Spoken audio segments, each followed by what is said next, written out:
Ngenxa yobude bevideo angeke sisakhona ukuya kwi-demotion, angeke sisakhona ukuya kwi-retrenchment.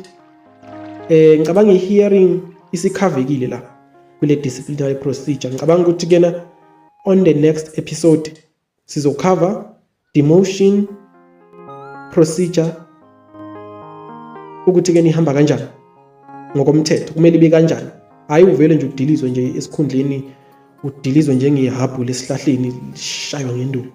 Kumele udilizwe ngendlela. There is a procedure. Kanjalo ne-retrenchment. Hayi uvuke ekuseni ukuthi mawufika nje umqashi untshela ukuthi uyadiliza, uyokhatha istaff, usuyenzile i-decision yonke into by him or herself. Nina, you were not part of the process, i-overnight process yakhe. Uma ecabanga elele ngubeni sevuke ekuseni esethekeni uyadiliza.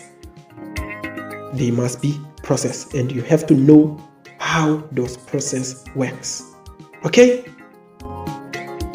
I was happy, very much happy to present you with this information, and I'm hoping to be available for the next episode to give you even more entertaining and very important at the same time information about the things that matters most imisebenzi yethu.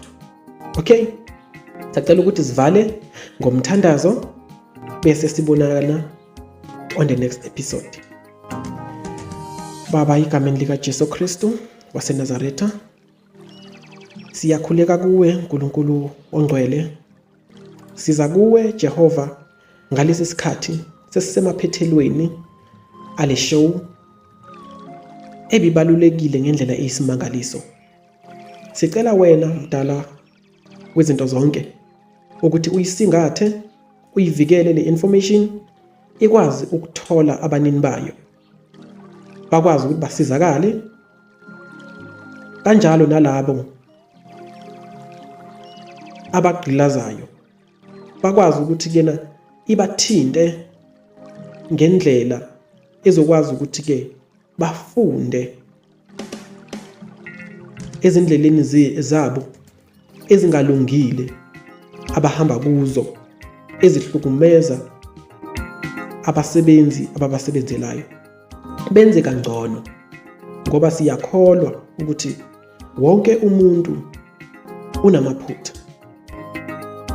Siyavuma ukuthi sizokuthatha njengokuthi kuyiphutha lokhu abakwenzayo